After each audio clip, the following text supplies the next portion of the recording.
विभाग का ऑफिस है यहाँ, आरोग्य विभाग, भाग क्रमांक 3, वार्ड क्रमांक 3चं ऑफिस।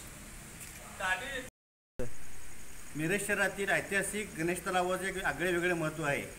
गणेशोत्सवामध्ये याच गणेश तलावामध्ये गणेश मूर्तीचे विसर्जन केले जाते, त्यामुळे धार्मिक आणि पारंपरिक दृष्टिकोनातूनही गणेश तलावाचे आगळे वेगळे महत्त्व आहे। असं असतानासुद्धा महानगरपालिकेचे याकडे पूर्णतः दुर्लक्ष झालेलं आहे। मिरज गणेश तलाव हे कचऱ्याची कुंडी झालेली आहे असं का भास होतो। आज आम्ही मिरज सुधार समितीचे कार्यकर्ते या ठिकाणी आम्ही पाहणी केली।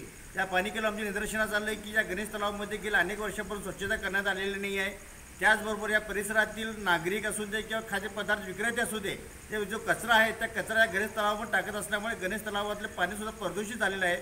वारंवार मासे मारण्याचे प्रकारही घडत आहेत। याच ठिकाणी एका टांगा चालकाने इथं त्या घोड्याचा तब्यालासुद्धा या गणेश तलावावर करण्यात आलेला आहे। मिरज शहरातील मध्यवर्ती ठिकाण असलेल्या गणेश तलावाकडे महानगरपालिकेच्या अशा पद्धतीने दुर्लक्ष होते, हे निश्चितच एक खेदाची बाब आहे। म्हणून या गणेश तलावासाठी आजपर्यंत कोट्यावधी रुपयाचा निधी खर्च करण्यात आलेला आहे, पण हा निधी कुठे खर्च करण्यात आलेला हा संशोधनाचा विषय आहे। म्हणून आज आम्ही मिरज सुधार समितीच्या वतीने जिल्हाधिकारी साहेब यांना निवेदन दिलं।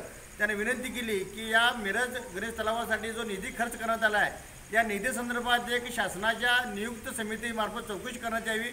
त्याचबरोबर या गणेश तलावाला संपूर्णतः 9 फुटीचे जाळीचे कपड करण्यात यावे अशी मागणी आज आम्ही माननीय जिल्हाधिकारी आणि माननीय आयुक्त साहेब यांच्याकडे केलेली आहे।